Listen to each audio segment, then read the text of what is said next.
기록적인 한파가 와서 북한에 계신 주민들이 지금 뭐 생사의 갈림길에 히말라야 보셨어요? 지금 히말라야가 북한에서 펼쳐지고 있습니다. 개마고원에서. 근데 이거 농담으로 하는 이야기가 아니고요. 오늘 그 얘기를 했어요. 오늘 주일인데 제가 여러 간증이나 이야기로 듣기로는 북한교회 성도분들은요 교회가 없잖아요. 그래서 그 공산당 노동당이죠. 노동당 당원들의 눈을 피해서 산으로 들로 지하 동굴로 숨어들어서 그렇게 모여서 예배드린다고 해요. 오늘 주일이라 그분들이 예배를 드리실 텐데 얼마나 참 추운 날씨를 뚫고 가셔서 그 예배를 드리실지. 제가 간증 듣기로는 아무것도 없는 산에 진짜 아무것도 없는 그 허허벌판인 산을 2명, 3명이 그냥 이렇게 산책하듯이 거닐면서 서로 계속 찬양하고 외웠던 말씀을 그냥 낭독하고 이야기를 나누고 그리고 돌아오는 게 그분들의 예배라 그러더라고요. 기도를 하는데 무릎 꿇지도 손을 모으지도 못하는 게 이 북한에 계신 우리 형제 성도분들의 예배의 모습입니다. 우리는 지금 따뜻한 이 히터 또 따뜻한 점퍼 이런 데서 예배를 드리고 있는데 그런 분들을 생각하면 감사의 마음을 잊을 수가 없어요. 이런 사실들은 우리가 아무리 추위가 심할지라도 예배하는 것 하나만큼은 언제나 감사하게 다가온 것 같습니다. 오늘은요 우리 공동체가 함께 달려감이라는 주제로 좀 이야기를 나눠보려고 합니다. 달려감. 사실 우리 대한민국은요 달리는 거에 미쳐있는 사회예요.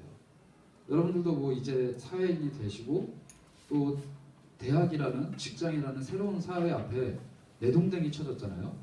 부모님의 어떤 보호나 학교의 보호에서 벗어나서 이제 진짜 성인으로 이 사회에 내동댕이 쳐졌는데 여러분들 느끼기 어떠세요? 이 사회가 정말 여유롭고 관용이 넘치고 우리에게 기다려줄 줄 알고 뭐 그런 미덕이 있는 사회는 아니죠. 대한민국은 빨리빨리 공화국이잖아요. 달려가는 거에 미쳐있는 나라예요. 얼마나 빨리 달려가는지 유치원생 애들도 요즘에 영어 과외받는다고 그러더라고요. 그리고 뭐 3살, 4살 된 애들한테 제2외국어 가르치고 진짜 심한 부모는 요즘 영어는 뭐 별거 아니라고 해서 중국어까지 3개를 가르치는 부모님들도 계시더라고요. 여러분들 혹시 중에 외국어 3개 이상 하실 수 있는 분들 계세요? 부모님이 정말로 일별하신 분들이겠죠. 뿐만 아닙니다. 이 중학생들은 고등학교를 위해, 또 고등학생은 대학교를 위해, 대학생들은 취업을 위해, 직장인들은 결혼을 위해, 결혼한 사람들은 내 집 마련을 위해, 내 집 마련한 사람들은 딸, 아들 결혼 자금 마련을 위해 다 달리고 나면 결국에 남는 거는 죽을 일. 죽는 것도 잘 죽어야 된다 그래가지고 요즘에 상조에 가입하고 막 이러잖아요. 좀 사회가 너무 달려가는 거에만 익숙해져 있는 것 같아요. 오늘 새벽에 제가 기사를 하나 봤는데요. 오늘 발표된 겁니다. 농림수산 무슨 청인가 거기서 발표를 했는데요. 깜짝 놀랐어요. 우리나라 1인 연간 커피 소비량이 아메리카노 한 잔이에요. 믹스 커피가 아니라 아메리카노 한 잔 기준으로 338잔이랍니다. 1인이. 그러니까 여러분들 중에 커피 안 마시는 분들 계시죠? 그럼 그분들 몫을 다른 사람이 2배로 드시고 계신 거예요. 1년에 360일이니까요. 한 뭐 아픈 날 30일 정도, 감기약 먹는 날 30일 빼고 한 338일을 커피를 먹는다고 합니다. 하루에 한 잔씩. 그래서 대한민국을 외국에서 지금 원두 수출하는 그 국가들에서 커피 공화국이라고 합니다. 대한민국처럼 커피를 많이 소모하는 국가가 없대요. 이런 우리나라의 현 사회에 대해서 한 한국사를 강의하는 유명 강사가 평가를 하는 동영상을 좀 본 적이 있습니다. 여러분 설민석이라는 사람 아세요? 설민석? 대학생들은 고개를 끄덕거려요. 이점은 잘 모르는 표정인데 한국사 인간 유명한 사람이잖아요. 설민석. 이 사람이 무한도전에 나와서 걔 바보들 한국사 가르쳐주는 애 있죠. 분 있죠. 그분이에요.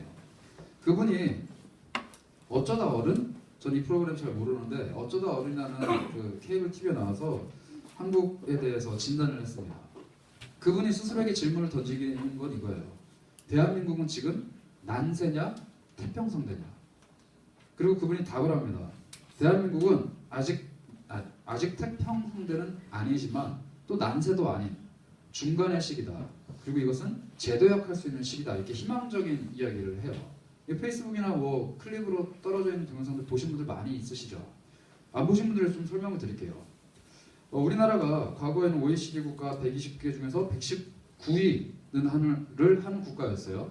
그런데 우리보다 앞선 선배들의 열심히 일하는 새마을 운동이라든지 외국에 나가서 전쟁까지 하면서 외화를 벌어들이고 수출을 하고 이렇게 산업의 역군으로 일하셨잖아요. 그분들에게는 꿈이 있었고 좀 행복이 있었습니다. 이 사람이 말하는 행복의 정의는 이거예요. 배고픈 사람이 보리밥을 먹게 되면 그게 행복이라는 거예요. 그리고 보리밥 먹던 사람이 쌀밥을 먹으면 그게 행복이라는 거죠. 그리고 쌀밥 먹는 사람이 나는 언젠가는 돈을 더 많이 벌어서 고기를 먹을 거다라는 희망을 갖는 게 바로 행복이라는 거예요. 그런데 요즘 대한민국의 젊은이들은 행복이 없다고 합니다. 왜냐하면 대한민국의 젊은이들은요, 고기를 먹는 것 이상의 꿈을 꿀 수가 없는 거예요. 우리 선배들이 이루어놓은 업적들 이상의 무언가를 꿈꾸지 못하는 시대가 우리 젊은이들이라는 거예요. 우리나라가 역사가 기록된 이래로 가장 부강한 국가가 됐죠. 가장 잘 사는 나라예요. 조선시대 아니면 고구려 시대, 백제 시대 이런 시대들을 아무리 둘러봐도 지금 우리가 살고 있는 이 시대만큼 풍족하고 넉넉한 시기는 없습니다. 그래서 우리가 꿈을 꿀 수 없다라는 거예요. 그런데 어른들은 젊은이들에게 이렇게 얘기하죠. 야, 니네들이 배고파 봤냐? 내가 너라면, 부모님이 그런 얘기 자주 하잖아요. 우리 부모님이 나한테 그렇게 지원해줬더라면 나는 더 잘했을 거다. 근데 내가 너한테 이만큼 해주는데 너는 왜 못하니? 라는 이야기. 저희 아버지 그런 얘기 잘 하세요. 지금은 잘 안 하시면 옛날에 자주 하셨어요. 그런 이야기들을 하면 안 된다는 거예요. 왜냐하면 지금 젊은이들은 배고파서 열심히 하는 그런 시대가 아니라 꿈이 없기 때문에 할 것이 없는 시대라는 거죠. 그분의 평가는 딱 그거였습니다. 꿈이 없기 때문에 행복하지 않은 시대가 지금의 대한민국이라는 거죠. 그리고 그분은 이걸 극복하기 위해서 그 양극단에 있는 어른 계층과 이 젊은이 계층이 서로 이해하고 포용하고 관용하는 것을 해답으로 제시해요. 그분의 해답은 관용이에요. 관용. 서로가 이해하고 너그럽게 인정하는 관용이 필요하다라고 해답을 제시하고 그 동영상이 끝납니다. 저는 이 해답에 작은 의문을 던져요. 정말 관용이 우리나라의 양극단, 달려가기만 하는 이 나라를 잠시 멈추고 여유를 제공해 줄 수 있는가라는 거죠. 정말 관용하면 우리나라 문제 해결됩니까? 우리보다 위에 계신 선배 세대가 유심히 지켜보면서 또 경쟁하면서 경계하는 국가가 있습니다. 바로 일본이에요. 왜냐하면 우리나라가 지금 일본의 전철을 밟고 있어요. 어른들의 평가 많이 들어보셨죠? 일본이 경제 호황을 누리다가 20, 30년 가까이 지금 장기 침체에 빠져 있잖아요. 버블 경제가 다 가라앉고 완전 고령화 사회가 되고 젊은이들은 일자리가 없어서 계속 아르바이트를 하면서 살아가고 있고 사회는 돌아가질 않고 소비도 위축되고 그런 사회를 살아가고 있어요. 그 일본을 보면서 우리 이 성장이죠. 생산을 담당하는 이 위의 세대들은 우리가 일본을 쫓아가면 안 된다라는 이야기들을 상당히 많이 해요. 그런데 우리 젊은이들은요, 일본 보면서 두려워하지 않습니다. 여러분들 페이스북 보면서 일본 경제에 대해서 막 논하면서 우리나라 이렇게 되면 안 된다 이런 얘기들 가끔 나와요. 근데 요즘에 가장 화두가 된 건 뭡니까? 프랑스, 영국, 독일 이런 국가들에 대해서 관찰하고 우리나라랑 비교하죠. 그 국가들이 갖고 있는 문제가 뭐죠? 난민, 사회 다원화, 종교 갈등, 인종 갈등. 그렇잖아요. 지금 우리나라가 그렇게 되면 안 된다라고 목소리 높여 외치지 않습니까? 할랄 단지인가요? 그거 만들면 안 된다. 외국인 노동자들 막 받으면 안 된다. 조선족 막 받으면 안 된다. 취업비자 마구잡이로 조선 안 된다. 왜냐하면 지금 유럽이 겪고 있는 그 갈등들을 우리가 겪을 것이기 때문에, 보이기 때문에. 심지어 유럽에서는 파리 테러로 대변되는 온갖 테러가 지금 유럽에서 벌어지고 있잖아요. 근데 그게 점점점 지금 장소를 옮겨서 드디어 아시아에까지 왔습니다. 얼마 전에요. 근데 이게 곧 있으면 한국에서 벌어질 거다라는 경각심들을 막 쏟아내고 있어요. 여러분, 프랑스가 관용의 나라잖아요. 유럽은 국경을 연 사회잖아요.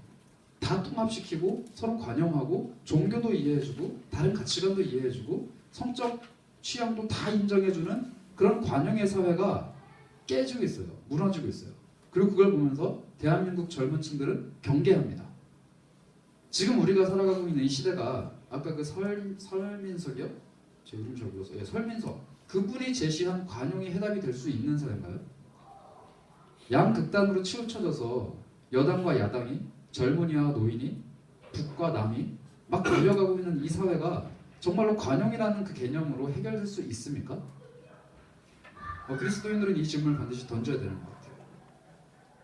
얼마 전에 등장한 또 다른 사건 하나가 우리에게 이 쟁점을 좀 던지는데요. 쯔위 이름도 특이하죠. 쯔위 다 아시죠? 이게 어떤 일인지. 대만 출신 가수가 한국에 와서 대만 국기를 흔들었는데 맞나요? 네. 대만 국기를 흔들었는데 중국과 대만 네티즌들이 난리가 났어요. 그리고 싸우고 난리가 나서 그 사람이 결국 사과를 하게 됩니다. 제가 이름을 모르는 거 봐서는 이 사람이 이렇게 탑 클래스의 연예인은 아닌 것 같아요. 그렇죠? 빅뱅보다는 급이 낮죠. 이거 비하하는 건가요, 너무? 어쨌든 좀 낮은, 그러니까 별로 이렇게 주목받지 않는 미성년자의 여자아이예요. 그 아이가 대만 국기를 흔든 게 뭐가 그렇게 큰 문제냐라고 많은 사람들이 이야기를 해서 저도 인터넷에 좀 찾아봤어요. 근데 YTN에서 이거 분석을 해줬는데 아주 명쾌하게 분석을 해줬더라고요. 근데 YTN에서 제시하는 그 분석 중에 되게 이목을 끄는 단어 하나가 있었습니다. 바로 양안이라는 단어예요. 양안. 중국과 대만은 서로를 양안으로 표현을 해요. 이건 뭐냐면 우리나라는 북한에 대해서 뭐 북한, 북조선 뭐 이렇게 얘기하잖아요. 근데 중국은 대만을 국가로 인정하지 않기 때문에 타이베이, 대만이라는 단어 자체가 성립할 수 없는 거예요. 심지어 국제사회도 대만을 국가로 인정을 안 하기 때문에 대만 국기, 뭐 국가, 아니면 국적, 뭐 대만 자체가 인정이 안 되는 상황이라고 하더라고요. 전 이걸 몰랐어요. 당연히 대만이라는 국가도 있는 거고 중국이란 국가도 있는 거고 그렇게 알고 있었는데 그게 아니더라고요. 그래서 얼마 전에 역사적인 일이 일어났습니다. 대만 총통이죠. 대만 총통과 중국 주석이 정상회담을 했는데요. 공식적으로는 정상회담이 아니에요. 정상이 아니거든요. 그리고 서로가 호칭을 총통, 주석으로 쓰는 게 아니라 선생님으로 쓰더라고요. 그러니까 제가 이제 중국어를 하시는 분한테 여쭤봤더니 선생님이라는 표현은 우리나라로 치면 뭐뭐 씨예요. 그러니까 대통령끼리 국가 최고 통치자끼리 만났는데 누구누구 씨 이렇게 부르는 거예요. 서로. 이렇게 애매한 관계가 중국과 대만의 관계라고 합니다. 중국인들은요 이렇게 생각해요. 대만이 남이 아니고 언젠가는 회복해야 될 우리의 동포 또 우리의 영토라고 생각을 합니다. 그리고 대만 사람들도 중국을 언젠가는 회복해야 될 형제, 동포라고 생각을 해요. 그러니까 둘이 추구하는 방향이 같아요. 완전히 같아요. 그래서 대만이 이야기하는 하나의 중국이라는 개념이랑 중국이 이야기하는 하나의 중국이라는 개념이 같은 단어예요. 그런데 지향하는 바가 다릅니다. 중국은 공산주의를 표방하고 대만은 민주주의를 표방하죠. 그래서 이게 다른 거예요. 똑같이 하나의 중국을 말하는데 달라요. 꿈꾸는 게 달라요. 이게 우리나라의 상황이랑 똑같지 않습니까? 우리나라도 북한이나 남한이랑 언젠가는 통일해야 되는데 한 명은 적화 통일, 한쪽은 민주 통일을 이야기하죠. 그냥 계속 달려가는 거예요. 평행선이죠. 이 사람이 달려가는 방향이랑 내가 달려가는 방향이랑 방향은 같아요. 그런데 이 이격이 너무 큰 거죠. 갭이 너무 큰 거예요. 부모님 세대와 우리 세대가 달려가는 방향도 같습니다. 국가가 잘 살아야 된다. 우리나라는 더욱더 강한 나라가 돼야 된다. 우리나라는 살기 좋은 나라가 돼야 된다. 라고 하는데 보수를 말하는 사람과 진보를 말하는 사람들이 너무 격이 벌어져 있는 거예요. 추구하는 바는 같습니다. 근데 벌어져 있어요. 이게 우리나라 사회라는 거죠. 여러분 어쩌면 이런 생각을 좀 할지도 몰라요. 이 사회에서 떠드는 얘기를 왜 교회에 와서까지 내가 들어야 되나? 왜 정치 문제, 사회 문제 이런 것들을 교회에서 논해야 되나? 예수님은 수고하고 무거운 짐진 자들아 나한테 와라. 내가 너를 쉬게 하리라. 교회 가면 사랑이 넘치는 이야기, 행복이 넘치고 웃음이 넘치고 마음에 평안을 주고 그래도 이 세상은 살만하다. 우리나라는 그래도 하나님이 선택하신 나라다. 나는 그래도 하나님의 자녀다. 뭐 이런 얘기를 들어야 되는데 왜 이런 얘기를 들어야 되나? 라고 생각할지도 몰라요. 맞습니다. 여러분들 지금 너무 오랜 시간 동안 달려왔어요. 지금 막내로 들어있는 우리 고3에서 청년부 막 올라온 이 친구들도 너무 오랜 시간을 달려왔어요. 그리고 지금 제일 나이 많은 우리 30대를 곧 앞두고 있는 우리 이청년부 막내, 제일 높으신 어르신들도 너무너무 많은 시간을 달려왔어요. 그리고 이제 좀 쉬고 싶어요. 하지만 쉴 때가 아니잖아요. 주일, 일주일에 한 번 교회 와서 내가 좀 쉬고 싶어요. 여러분들 군대에서 막 제대한 형제들, 또 졸업을 향해서 지금 막 달려가고 있는 자매들, 또 취업을 위해서, 또 결혼을 위해서 지금도 달려가고 있는 형제 자매들이 여기 앉아 있습니다. 맞아요. 달려가는 사람들이에요, 우리는. 그리고 하나님 안에서 휴식을 누리고 마음의 새 힘을 얻어야 돼요. 맞습니다. 근데 그거는 다음 주 주제예요. 공동체가 함께 쉬어가. 주거에 써 있어요. 이렇게 다음 주 주제이기 때문에 다음 주에 얘기를 나눌 거예요. 오늘은 달려가는 이야기를 할 겁니다. 왜냐하면 쉼을 누리려면 일단 달려야 되잖아요. 뭐 달리든지 뛰든지, 같은 편이네요. 달리든지 뭐 던지든지 뭐 땅을 파든지 뭘 하든지 뭘 해야 바깥은 해야 쉴 거 아니에요. 그럼 우리가 어떻게 달려갈 거냐고요. 그거 한번 얘기해 보자는 거예요. 몇 년 전부터요, 우리나라 사회에는 그 단어가 되게 유행했습니다. 힐링. 네, 지금 몇몇 청년들이 제가 얘기 꺼내자마자 옆으로 보면서 힐링 이런 청년이 있었어요. 굉장합니다. 힐링이라는 단어를 유행했어요. 뭐 힐링 여행. 제가 힐링이라는 단어를 치고 연관 검색어를 검색해왔는데요. 힐링 여행, 힐링 테마, 힐링 캠프, 뭐 힐링 카페, 힐링 도서. 하여튼 돈 되는 것들은 다 힐링을 갖다 붙이면요, 장사가 잘 되는 시기가 있었어요. 한 3, 4년 전까지만 해도. 그런데 이제 이런 얘기들이 속속들이 나오기 시작합니다. 하도 사회가 힐링 해야 되니까 나는 힘들지 않은데 힐링이라는 단어만 들어도 힘든 것 같은 거예요. 나는 지치지 않았는데 사람들이 너무 여가, 웰빙, 힐링을 찾다 보니까 나도 그걸 해야 될 것 같은 거예요. 그래서 그런 사람들 있잖아요. 컬러링북, 색칠만 해도 마음이 힐링되는 컬러링북이 있다, 그걸 사갖고 색칠하는데 나는 미술에 소질이 없어요. 그래서 색칠하면서 더 스트레스를 받아 하죠. 이 청년 중에 그런 청년이 저한테 하나 엽서를 준 청년이 있어요. 그래서 제가 그 색칠했습니다. 저는 색칠하면서 즐거움을 느끼거든요. 나는 힐링을 안 해도 되는데 사회가, 주변이 힐링을 자꾸 외치는 거예요. 근데 교회도 그럽니다. 여러분, 교회가 마찬가지예요. 나는 잘 살고 있는데 행복해요. 삶에 별다른 문제가 없어요. 근데 교회만 오면 내가 이상한 사람이 돼야 되는 거예요. 힐링을 받아야 되고 치유를 받아야 되고, 교회만 오면 나를 괜히 힘든 사람 취급하고. 좀 예를 들어 볼까요? 나는 지난 한 주가 너무 신나고 즐겁게 보냈어요. 심지어 좀 있으면은 군대 가는 친구를 위해서 금요일 저녁에 친구들과 송별회를 했습니다. 나는 그리스도인이에요. 술을 안 마셨어요. 하지만 술자리에서 즐겁게 친구들과 놀아줬어요. 그리고 친구를 환송해줬죠. 그 친구도 기쁘게 이제 군대로, 기쁘진 않겠지만 그날만큼은 기쁘게, 그래서 잘 갔다 올게 하고 집으로 갔고요. 나도 기쁘게 집으로 돌아왔어요. 그리고 토요일 날은 늦잠을 푹 자고, 토요일 날은 또 축구까지 하고, 이래저래 영화도 보고 놀다가 주일 아침에 딱 교회로 왔습니다. 그리고 교육부서 가서 열심히 아이들이랑 즐겁게 놀았어요. 그리고 이제 청년부 예배 왔습니다. 오늘따라 예배가 너무 좋아요.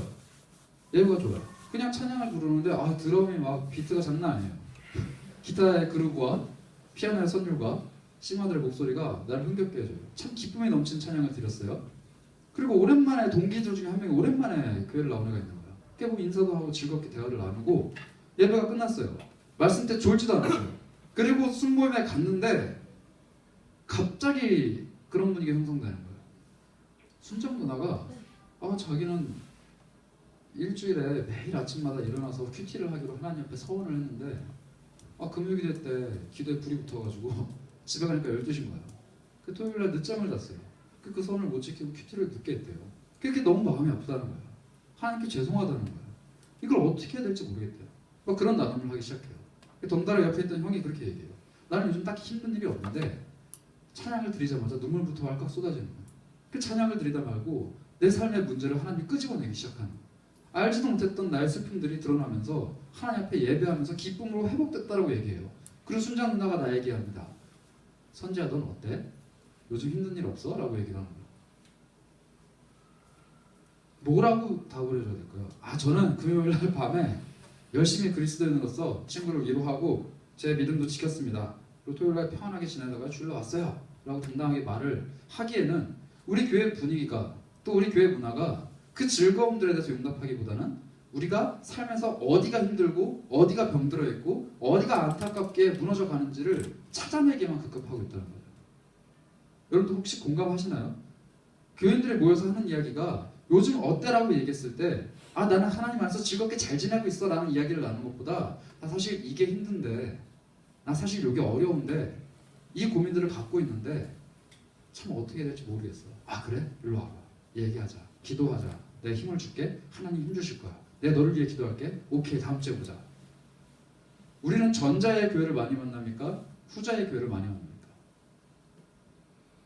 여러분들이 지금은 안 하고 있지만 작년 한 해 혹은 뭐 지금까지 겪어왔던 숨 모임 안에서 나누는 뭐 삶 나누기라는 보통 그 표현을 쓰는데요. 나누는 삶의 대다수가 긍정적인 이야기예요? 아니면 내 삶의 어려움들을 나누는 토로하는 시간들이에요?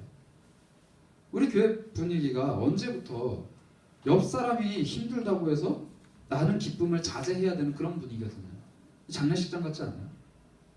나는 지금 주 안에서 기쁨이 흘러넘치고 나는 지금 하나님 앞에서 기뻐 뛰면서 찬양하고 싶지만 옆에서 지금 삶으로 힘겨워서 기쁜 찬양을 하면도 박수치지 못하고 피리를 불어도 춤을 안 추는 그런 청년들이 내 옆에 있으면은 나는 자제해야 되고 자중해야 되고 멈춰 있어야 되는 그런 분위기가 돼버렸는지, 왜 이런 문화가 우리 속에 생겨났을까요? 왜 우리는 교회만 오면 내 삶의 잘못된 부분을 찾기 위해서 안간힘을 쓰는 걸까요? 우리는요, 우리의 삶의 방향이 어디로 흘러가는지 또 끝은 어디쯤에 머물러 있는지 알 수가 없습니다. 여러분들 삶이 언제 종결될지 저도 모르고 여러분도 모르고 오직 하나님만 아십니다. 지금 우리가 이렇게 함께 예배드리고 있지만요, 우리의 삶이 언제 끝날지 모른다는 게 아주 큰 리스크예요. 누구나 다 죽음을 두려워합니다. 누구나 다 자기의 삶이 끝날 것을 두려워해요. 그렇기 때문에 오늘 하루를 최선을 다하고 즐기려는 게 인간의 본능이에요. 이거는 세계 어느 나라를 또 어떤 사람을 만나서 이야기를 나눠보더라도 모든 사람이 공감하는 공감대입니다. 우리는 결코 우리의 삶을 살아본 적이 없어요. 여러분 오늘 매주 돌아오는 주일이 돌아왔습니다. 그러나 오늘을 미리 살아본 분 계신가요? 매일 타는 지하철과 버스가 이제 친근하십니까? 뭐 그 시간대 되면 항상 오고 심지어는 내가 아는 그 아저씨가 운전을 하고 내가 좋아하는 자리가 있고 뭐 이런 것들 아주 친근하지만 오늘 경험한 것이 내가 마지막 경험한 걸 수도 있고요. 앞으로 남은 내가 경험할 것의 가장 최초의 경험이잖아요. 여러분 우리 인생은요 안정적이지가 못해요. 지금 우리가 안정적으로 예배를 드리고 있지만 당장 내일 다음 주에 여러분들에게 무슨 일이 일어날지 결코 알지 못한다는 게 인생이에요. 며칠 전까지만 우리는 날씨가 너무 따뜻해서 큰일 났다, 비가 녹겠다, 북극곰들 큰일 났다, 어떻게 하냐 이렇게 얘기하고 있었는데 지금 이렇게 한파가 몰아칠 줄 누가 알았어요. 제가 지난달까지도 아니 한 2, 3주 전까지만 해도 북극에 유빙이 녹아내린다고 막 사진을 첨부한 기사를 봤거든요. 우리나라가 시베리아가 될 줄 누가 알았습니까? 모르잖아요. 지금 대학과 직장에 원서를 넣고 결과를 기다리는 청년들이 있습니다. 합격했어요? 모르죠. 몰라요. 그냥 초조하게 기다리잖아요. 초조하게 하나님이 어떻게 응답해 주실지를 기다리고 있는 게 우리의 인생이에요. 군 입대를 앞두고 있는 청년들도 있어요. 네, 4월 달에 가는 청년. 어디로 갈지, 가면 어떤 사람이 나에게 다가올지 궁금하지 인서봐. 몰라. 근데 거기도 그냥 사람 사는 곳이더라 뭐 이렇게만 얘기를 듣고 가는데 가끔 사람 사는 곳에 악마가 있어요. 진짜 나쁜 사람들이 있는데 누가 있을지 몰라요. 그냥 막연하게 가는 거예요.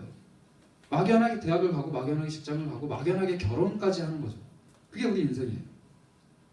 내 남자친구는 어떻게 생겼을지도 몰라요. 내 남편은 지금 살아있긴 한 건지도 몰라요. 심지어 엄마들은 내 뱃속에 아기를 10달 동안 넣고 키웠는데 얘가 태어났을 때 잘생겼을지 못생겼을지도 잘 몰라요. 그게 우리 인생이라고요.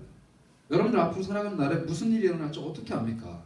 우리 미래는 너무 불투명해요. 그런데 그리스도인들이 하고 있는 착각 중에 가장 큰 것이 내 인생을 내가 살아간다는 거예요. 내 인생을 내가 살아가고 하나님은 그 인생의 가장 강력한 조언자라는 개념들이 있습니다. 내 인생은 내가 개척해 나가는데 나의 갈 길을 잘 아시는 하나님께서 나에게 조언해 주시고 코멘트해 주시고 갈 길을 보여주시고 그게 우리의 인생을 살아가는 비결이라고 착각하시는 분들이 많이 계세요. 얼마 전에 끝난 응답하라 19 뭐죠? 88이죠 이번에. 예. 성동일이라는 배우가 덕선이한테 생일 파티 해줬던 장면 기억나세요? 저도 이걸 뭐 즐겨보진 않았지만 그 장면을 봤습니다.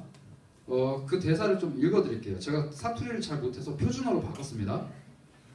아빠 엄마가 미안해. 첫째는 어떻게 가르쳐야 되는지, 또 둘째는 어떻게 키워야 되는지, 막내는 어떻게 사람을 만드는지 몰라서 그래. 좀 감이 안 살죠? 그냥 들으세요. 아빠도 태어날 때부터 아빠가 아니잖아.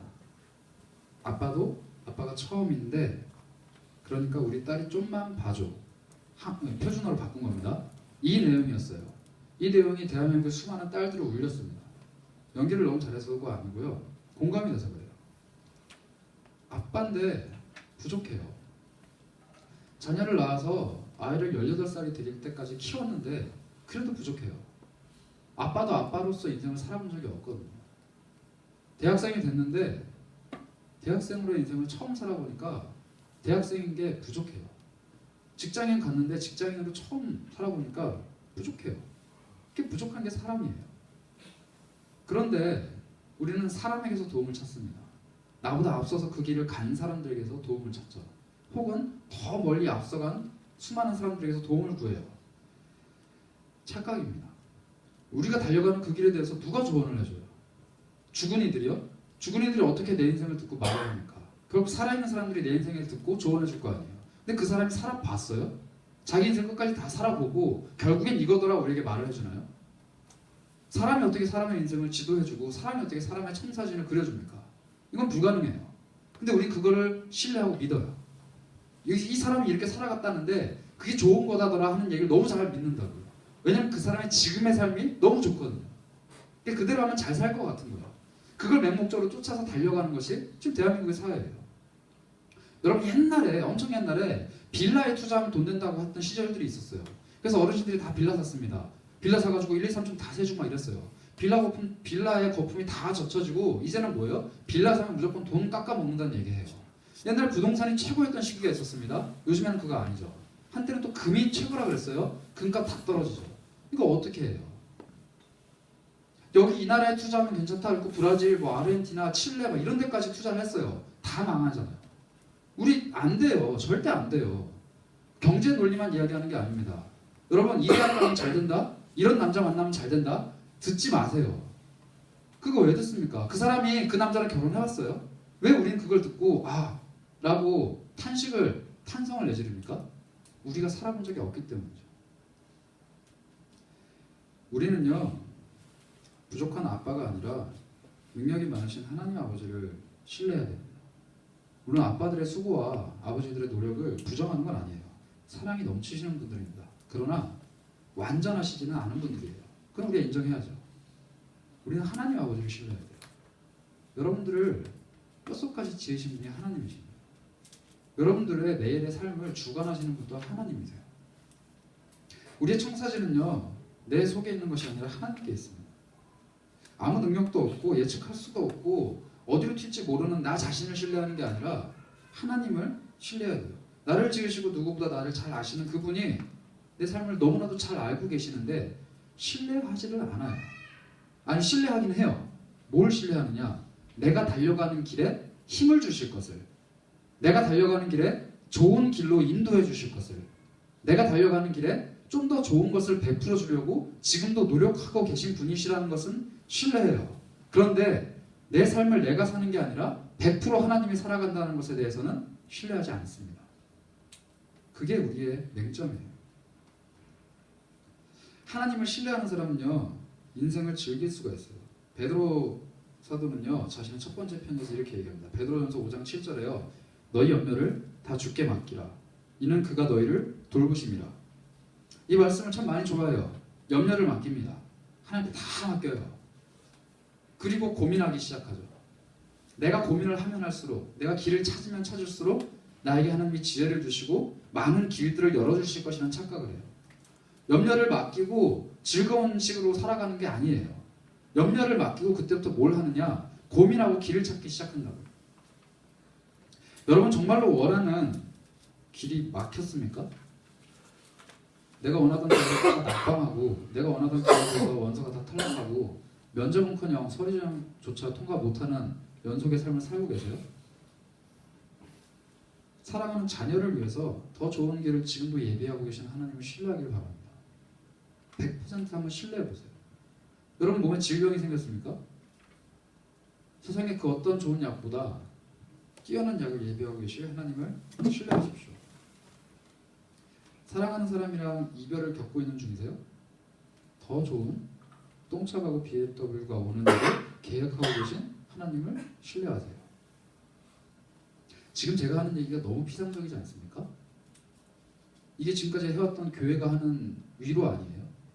지금까지 믿음의 선배들, 후배들, 친구들이 내가 슬픈 일을 당했을 때 하는 위로들 아니에요? 하나님이 더 좋은 걸 주실 거야. 그걸 신뢰해. 여러분, 이 위로가 정말 내 삶을 힐링하고 치료합니까? 아니에요. 우리는 속고 있었어요. 내 삶을 완전히 주관하시는 분이 하나님이라는 것을 인정해야 돼요. 내 삶이 지금 실패했는데 내 삶이 올라가기 위해서 뭔가 선물을 준비하시는 분이 하나님이다. 맞는 말이에요. 맞는 말인데 다 맞는 건 아니에요. 이것만 신뢰하고 우리가 낙심하고 있기에는 우리의 삶이 그렇게 순탄하지 않다는 거죠. 내 삶을 여기서 끌어올리는 분 자체가 하나님이라는 걸 신뢰해야 된다고요. 내 삶의 길이 다 막혔을 때 좋은 길을 파고 계시는 분이 하나님이 아니라 막으신 분 또한 하나님이라는 걸 신뢰해야 된다는 거죠. 그 막으시고 그걸 다시 여시고 나를 그를 밀어넣으시고 달려가게 하시는 분 또한 하나님인 걸 인정해야 되는데 우리는 부분만 인정하는 거예요. 내 삶에 너무 부분만 인정을 하고 하나님의 영역을 너무 축소시킨다는 거예요. 하나님이 내 앞에 달려가시는데요. 지금 나보다 먼저 내 앞길을 가시는데 내 인생에 부도가 나고 내 인생에 낙방이 있고 내 인생에 장애와 어려움이 다가온다 한들 뭐가 문제예요? 흔들리는 것 자체가 문제 아닙니까? 근데 흔들리는 건 인정하고 하나님이 위로해 주시길 바라요. 하나님이 힘 주시길 바란다고요. 너무 우리가 후퇴했어요. 그냥 당연하게 받아들이는 거예요. 내 인생은 망해도 돼. 왜냐하면 내가 망한 게 아니라 나를 끌고 가는 하나님이 망한 거니까. 우리 하나님은 자기가 망하는 꼴은 절대 못 봐요. 자기 백성이 망하는 꼴은 잘 보십니다. 성경을 잘 보면요. 이스라엘 백성들이 수도 없이 망해요. 하나님을 잘 믿던 사람들이 수도 없이 망해요. 베드로 수도 없이 감옥에 갇혔고요. 사도 바울은 수도 없이 두들겨 맞았습니다. 그런데 하나님은요. 사람이 망하는 꼴은 두고 보시지만 자기 자신이 망하는 꼴은 두고 보시질 않는다고요. 여러분들의 인생이 하나님이 살아계신 인생이 되면요. 여러분들이 망하는 꼴을 하나님이 못 견뎌해요. 근데 내 인생이 망해도 하나님 방관하시는 이유는요. 내 인생에 하나님이 살아계시지 않기 때문에. 내가 완전히 다 하나님께 오픈하지 않았는데 내 인생이 부분적으로만 하나님께 속해 있는데 내가 망했다? 하나님 별로 신경 안 쓰시죠. 근데 얘는 완전히 내 사람이다. 얘는 내 마음에 정말로 합당한 사람이다. 얘 인생은 내가 꽉 잡고 있다라고 하나님이 스스로 말씀하시는데 얘가 망했어요? 하나님 그 꼴 두고 보지 않는다고요.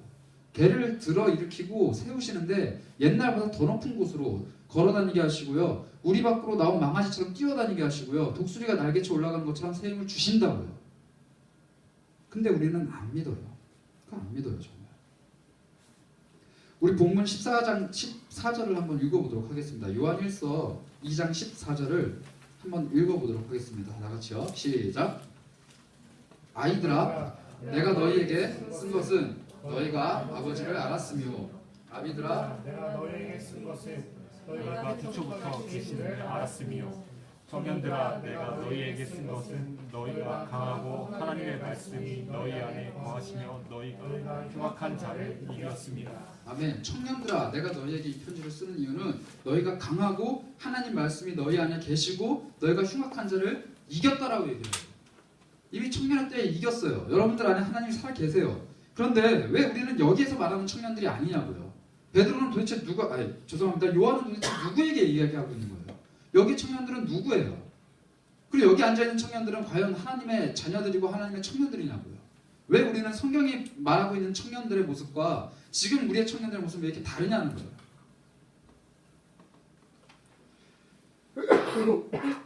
내 삶을 완전히 주관하시는 하나님 앞에 전적으로 신뢰하는 것이 우리가 가질 수 있는 유일한 무기고 유일한 힘입니다. 여러분들의 삶은요 결코 여러분들이 살아가는 것이 아니에요. 내 앞길은 내 내 손과 내 발과 나의 힘으로 단 한 걸음도 갈 수 없다라고 그냥 맹목적으로 인정하는 것이 하나님 앞에서 사는 길이에요. 내가 요만큼은 할 수 있습니다, 하나님. 근데 더 나아가기 위해서 나에게 힘을 주셔야 됩니다. 이런 식의 태도는 우리 하나님조차 인정하지 않는, 받아들일 수 없는 그런 태도입니다. 자, 그렇다면 그래요. 내가 달려가는 것, 하나님을 신뢰하고 하나님이 내 앞에서 달려가시고 나에게 따라와라, 들어와, 뭐 이렇게 하고 그냥 혼자 가시고, 뭐 이거 알겠어요. 그렇다면 우리에게 교회 공동체는 도대체 뭘까요? 인생은 독고다인데 달려가는 게 하나님이 다 달려가시는데, 달려가는 것도 하나님이고 뚫는 것도 하나님이고 멈추게 하는 것도 하나님이고 일하는 것도 하나님이시면은 나는 내 인생 하나님 쫓아가면 되는데, 우리에게 교회가 필요한 이유는 뭘까요? 청년들이 모여야 되는 이유는 뭘까요? 이거는 성경에서 우리가 찾아볼 수 있습니다. 전도서 4장을 제가 한번 읽어드릴게요. 전도서 4장 9절부터 11절에 이렇게 되어 있습니다. 두 사람이 한 사람보다 나음은 그들이 수고함으로 좋은 상을 얻을 것임이라. 혹시 그들이 넘어지면 하나가 그 동물을 붙들어 일으키려니와 홀로 있어 넘어지고 붙들어 일으킬 자가 없는 자에게는 화가 있으리라. 계속해서 이렇게 얘기해요. 한 사람이면 패하겠거니와 두 사람이면 맞설 수 있고 세 겹줄은 쉽게 끊어지지 아니하느니라. 에베소서 4장도 우리에게 이렇게 얘기합니다. 에베소서 4장 1절부터 6절을 우리 한번 찾아서 읽어봤으면 좋겠는데요. 에베소서 4장 1절부터 6절을 우리 함께 읽어보도록 하겠습니다.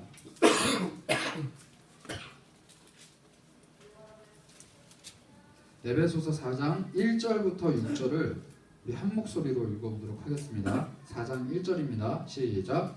그러므로 주 안에서 갇힌 내가 너희를 권하노니 너희가 부르심을 받은 일에 합당하게 행하여 모든 겸손과 온유로 하고 오래 참음으로 사랑 가운데서 서로 용납하고 평안에 매는 줄로 성령이 하나게 되게 하신 것을 힘써 지키라. 몸이 하나요 성령도 한 분이시니 이와 같이 너희가 부르심의 한 소망 안에서 부르심을 받았느니라. 주도 한 분이시요 믿음도 하나요 세례도 하나요 하나님도 한 분이시니 곧 만유의 아버지시라. 만유 위에 계시고 만유를 통일하시고 만유 가운데 계시도다. 아멘. 하나님이 한 분이기 때문에 그 한 분 하나님 안에 속한 우리가 하나라는 거죠. 서로 용납하고 사랑으로 하나 되고 평안에 매는 줄로 하나 되게 하신 것을 힘써 지켜라. 이게 그리스도께서 우리에게 나는 포도나무고 너희는 가지다. 너희는 하나님의 몸된 전이다. 너희는 한 지체다. 누구는 중하고 누구는 귀하고 뭐 누구는 하찮고 그런 거 없이 하나님 머리 대신 예수 그리스도 안에서 한 몸이다라고 말씀하신 그 말씀이에요. 우리 각자 마음속에 성령님이 다 살아계십니다. 하나님이 여러분들 다 자녀 삼으셨어요. 그 하나님과 성령님이 한 분이십니다. 내 안에 살아계신 하나님이 저 사람 안에도 살아계시고요. 저 사람 안에도 살아계시고요. 우리 모두 각자의 마음속에 살아계시고요. 우리에게 똑같은 꿈을 허락하십니다. 아까 맨 처음에 얘기했던 거 기억나시죠? 중국과 대만이 같은 목적을 향해 달려가는데 방향이 거리가 멀리 떨어져 있는 채로 달려간다 그랬죠. 우리도 똑같아요. 같은 목적을 향해 달려가는데요. 각각 삶의 영역이 이 방면 저 방면으로 흩어져 있는 거예요. 그런데 한 가지 다른 건 뭐냐면요. 목적으로 지향하는 바가 하나라는 거예요. 하나님. 그러니까 원을 이렇게 그려놓고요. 이 안에 점을 막 찍습니다. 그리고 그 점들이 중심을 향해서 달려가고 있는 거예요. 이 달려가면 결국 하나로 모입니다. 한 점에 모이죠. 이게 바로 공동체가 달려가고 교회가 달려가는 것의 특징이에요. 세상의 달려감과 다른 방향입니다. 우리는 결국 하나가 될 거예요. 우리는 결국 하나가 됩니다. 그 하나는 우리 안에 살아계신 그리스도가 이루시는 방법이죠. 그런데 교회 안에 꼭 이런 사람들이 있어요. 내 생각엔 말이야 이러는 사람들 있죠. 이런 인간들을 주의해야 됩니다. 여러분, 교회 안에 선배, 후배 혹은 친구들이 이런 평가들 많이 해요. 막 이렇게 삶 나누기 하고 문제점도 나누고 기쁜 것도 나누고 이렇게 하면은 그렇구나, 너 그런 일 겪었구나. 그래, 요즘 너 그런 생각하면서 사는구나. 그런데 내 생각엔 말이야 라고 말을 하기 시작하는 청년들이 있습니다. 주의하세요. 여러분들 스스로가 또 그런 말들을 하지 않도록 주의하세요. 여러분들의 인생에 하나님의 아주 놀라운 일들을 경험했을 수도 있습니다. 아주 특출난 기적들을 경험했을 수도 있어요. 너무나도 크고 놀라우신 하나님을 경험했을 수도 있어요. 그렇지만 그 일들을 하신 하나님이 나에게 그 일을 하신 하나님의 방법이 마치 대표적인 것 마냥 일반화를 시켜서 다른 사람에게 적용할 필요는 없는 거죠. 야, 나도 너랑 비슷한 일을 겪었는데 그때 내가 이거 해보니까 됐어. 너 이거 한번 해봐. 라고 할 필요는 없는 거예요. 왜냐하면 문제가 하나님의 뜻에 반해서 문제가 우리에게 다가오고요. 그걸 이겨내는 방법이 하나님 안에서 하나다. 라면 그렇게 할 필요가 있어요. 그러나 우리가 시각을 넓혀서 문제 자체가 하나님께서 우리에게 던져주신 것이라면 해답 자체도 또 돌파구도 하나님이 주실 거예요. 그 돌파구가 어떤 방법으로 어떤 놀라운 은혜로 나타날지는 우리는 알 수 없습니다. 하나님만이 아시죠. 내가 겪었던 그 방법보다 더 큰 은혜로 그 사람에게 갚아주실 수 있는 분이 하나님이세요. 우리가 그걸 제한할 필요는 없어요. 그렇게 자기 경험, 자기 생각, 자기 신앙을 일반화시키는 사람들은 주의하세요. 그냥 한 귀로 듣고 한 귀로 흘리십시오. 그리고 무릎 꿇고 기도하세요. 하나님, 그 사람 인생에 그렇게 역사하셨던 하나님이 살아계신다면 지금 내 인생에는 살아계신 하나님이 다시 한번 다양하고 놀랍고 뛰어난 방법으로 일해주시기를 소망합니다. 그냥 이렇게 기도하시면 되는 거예요. 우리 그리스도인들은요, 서로를 향해서 도움을 줄 때 기도라는 방법을 씁니다. 기도. 이 기도는요, 너 기도 제목이 뭐니? 아, 그 대학 들어가는 거? 아, 그 회사 들어가는 거? 알았어, 내가 기도할게. 하나님, 얘가 이 대학 가는 거, 이 회사 가는 거, 이 사람이랑 결혼하는 게 목적입니다. 그거 되게 해주세요. 이게 기도가 아니에요. 이거는 그냥 비는 거죠. 절에 가도 돼요. 스님들한테 돈 주고 부탁해도 됩니다. 해주세요. 이런 식으로 하실 거면 괜찮아요. 근데 우리 그리스도인들이 하는 기도는 그런 게 아니에요. 기도는요, 저 사람의 인생에 살아계신 하나님이 내가 경험한 하나님과 같은 분이시고, 저 사람이 하는 고민이 다른 이의 고민이 아니라 나와 지체인 형제 자매가 하는 고민이고, 저 사람이 겪는 어려움들에 역사하실 하나님이 나의 하나님이시라는 것을 인정하는 행위예요. 내가 기도하고 내가 하나님과 대화하는데 저 사람의 문제가 하나님의 문제가 되고 나의 문제가 되는 거죠. 이게 기도예요. 기도는요, 남을 위해서 도와주는 게 아닙니다. 기도는 저 사람이 나쁜 일 겪었을 때 도움을 주는, 힘을 주는 그런 게 아니에요. 기도는 저 사람과 내가 한 형제고 한 자매고 한 아버지를 모신 형제라는 것을 하나님 앞에 확인받고 다시 그것을 하나님께 올려드리고 하나님의 그의 삶에 역사하시기를 간절히 구하는 행동인 거죠. 형제 자매를 위해서 기도하지 않는 사람들은요, 딱 한 개예요. 걔가 내 형제 자매가 아니에요. 그렇게 생각하시면 됩니다. 나는 공동체를 위해서 왜 기도를 안 할까? 지금 한번 생각해 보세요. 나는 왜 특정한 사람들을 위해서만 기도할까? 한번 생각해 볼 필요가 있습니다. 우리 청년부가요, 개인의 상황과 다양성이 존중되면서 동시에 그 다양성 안에서 놀랍도록 역사하시는 하나님이 살아계신 청년부가 되었으면 좋겠습니다. 말씀을 맺겠습니다. 요한 1서 다시 돌아가셔서요, 본문 우리 16절, 15절, 16절, 17절을 한번 읽어보도록 하겠습니다. 15, 16, 17절입니다. 2장 15, 16, 17절 읽겠습니다. 시작.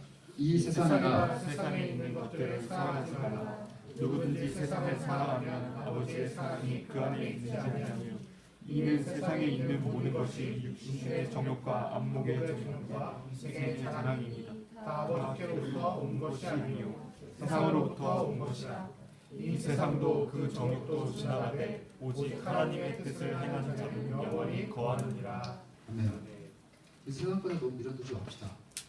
지금 우리가 달려가는 그 목적지가 세상의 건지 하나님인지를 잘 분별했으면 좋겠어요. 거기에 너무 밀어두지 않았으면 좋겠습니다. 내가 목표를 해서 달려가는데 길이 막혔어요? 돌아가야 될 것 같아요? 아니 아예 후퇴를 해야 될 것 같아요? 완전히 방향을 뒤틀어서 백도가 뒤로 돌아가듯이 나도 백도해야 될 것 같아요? 괜찮아요. 하나님이 그렇게 시켰으면 하는 거예요. 그게 더 맞는 길이에요. 이런 믿음의 담대함, 배짱 이런 게 좀 있었으면 좋겠어요. 하나님 안에 속해서 하나님이 하라는 대로, 가지 말라면 안 가고, 먹지 말라면 안 먹고, 하지 말라면 안 하고. 물고기가 물 밖의 상황을 결코 동경하지 않습니다.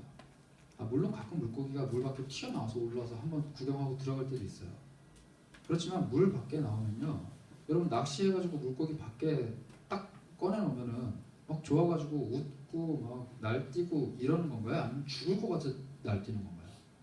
걔를 물 밖에 물 안에 다시 집어넣어주면은 나 다시 꺼내달라고 다시 튀어오릅니까? 멀리 도망갑니까? 죽어요. 물고기는 물 밖에 나오면 죽는 거예요. 본능이 알아요. 우리가 보기에는 물 밖에 상황이 더 좋죠. 물속에는 아이폰이 안 돌아가지만 물 밖에서는 아이폰이 돌아가잖아요. 물속에는 맛있는 케이크 없지만 물 밖에는 맛있는 케이크 있잖아요. 그런데 물고기는 아이폰과 케이크 중요한 게 아니라 물속에 있는 게 중요하잖아요. 그리스도인들이 바로 그거예요. 하나님 안에 속해 있는 거는요, 물속에 있는 물고기입니다. 마치 하나님 밖으로 나가면 좋을 것 같아요. 좋은 게 있어요. 그런데 내 정체성과 내 삶의 방향과 나 자신은요, 물속에 있는 게 가장 편안하다고요. 하나님의 바운더리 안에 있는 게 제일 합당하고 깊은 삶인 거예요. 가끔 튀어나가 보십시오. 다시 돌아오잖아요. 울며 불며. 그게 우리 정체성 아니에요. 그냥 안에 있는 게 제일 좋은 거예요. 헛된 것에 너무 목숨 걸지 말았으면 좋겠습니다.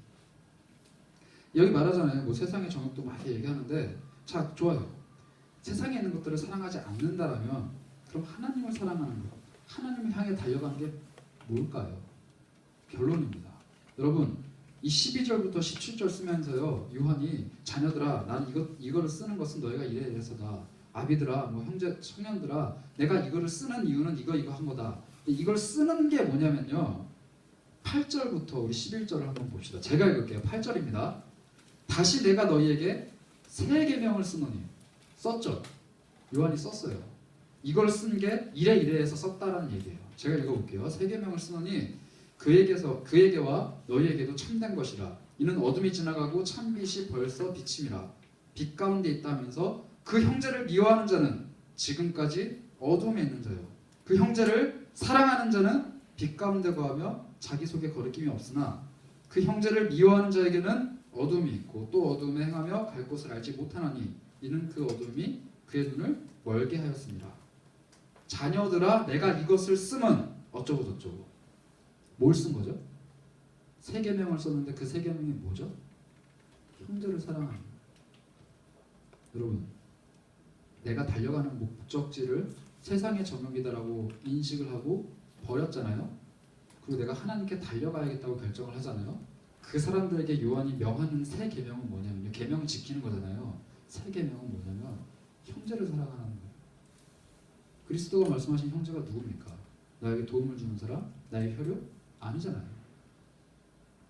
죄인, 내가 용납할 수 없는 사람, 내 이웃이면 나를 슬프게 하는 그 사람, 원수, 이런 사람들이 내가 그리스도가 말하는 형제잖아요. 그 형제 사람을 다시 돌아가라는 거예요. 우리 공동체가 그렇게 서로를 사랑했으면 좋겠습니다. 서로 다름을 좀 인정했으면 좋겠어요. 이 사람은 나와 달라요. 나는 예전에 산을 넘어간 경험이 있어서 이걸 조언해 주려고 갔는데 얘는 지금 바다를 건너고 있어요. 그런데 나는 내가 선배니까 산 넘는 방법 이대로 하면 돼 하면서 등산 장비를 건네줄 겁니까? 아니죠. 바다를 건너갈 수 있게끔 하나님이 도와주시도록 기도해주고 격려해주는 게 우리 할 일들이에요. 서로 다름을 인정해 줍시다. 공동체 안에 지금 다른 사람들이 너무 많아요. 그런데 우리에게 도움 주시는 분, 힘 주시는 분, 아니 우리 인생 자체를 살아가시는 분이 하나님이라는 사실을 인정하셔야 돼요. 그게 형제가 함께 달려가는 길이에요. 그리고 무엇보다도 내 인생이 그런 인생이라는 걸 인정하셨으면 좋겠어요. 여러분, 달려가느라고 고생 많으십니다. 그런데 앞으로 달려가야 될 일이 더 많아요. 인생 힘들게 살지 맙시다. 하나님 앞에 다 맡기세요. 하나님이 달려가신 거라고 인정하세요. 그리고 우리는 즐깁시다. 하나님이 어떻게 이 꼬이고 꼬인 내 인생을 하나님이 어떻게 풀어가시는지, 이 막혀버린 내 인생을 하나님이 어떻게 뚫어가시는지, 되지도 않는 내 인생을 어떻게 하나님이 되게 만드시는지, 나에게 어떻게 복을 주시는지 그냥 방관하자고요. 하나님이 일하시도록 냅두고 우리는 방관합시다. 그리고 하나님이 일하시는 것을 찬양하고 기뻐하는 그런 공동체가 됐으면 좋겠습니다. 잠시 기도하도록 하겠습니다.